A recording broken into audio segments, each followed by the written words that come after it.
Well, now let's go to the biggest budget losers, and you will have to pay more to purchase products made out of plastics as the National Treasury proposes a 25% excise duty or 200 shillings per kilogram of imported plastic products, which is higher. In a raft of tax administration reforms, non-resident digital service providers without a physical address in the country will also be required to pay tax on supply of accessible services.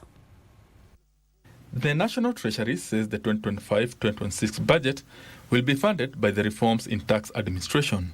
Treasury Cabinet Secretary John Buddy says the tax reforms are expected to raise about 30 billion shillings. In tax reforms, Kenyans will have to pay more to afford a number of commodities after they were moved from zero-rated to VAT exempt.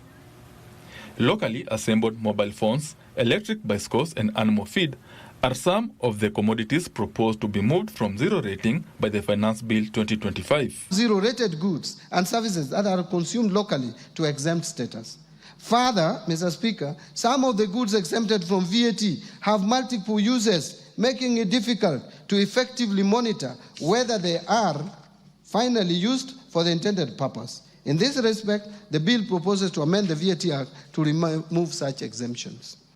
In other tax measures, plastic products including plates will be more expensive as the National Treasury proposes to increase excess duty on imported plastic products by 25% or 200 shillings per kilo, whichever is higher.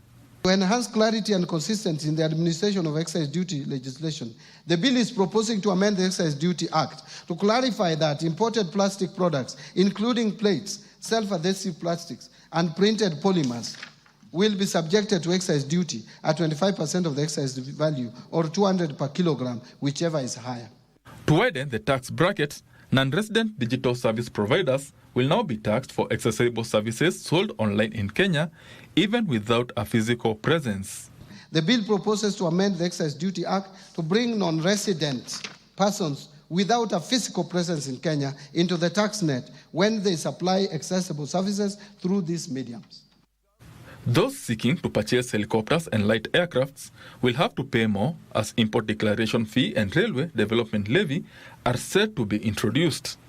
The bill proposes to amend the Miscellaneous Fees and Levies Act to introduce import declaration fee and railway development levy on small aircrafts and helicopters, but retain the exemption on spare parts of all aircrafts. Imported leather products will continue to be expensive as the government states the 35% excess duty to protect local tanneries. Benson Rioba reporting for Prime Edition.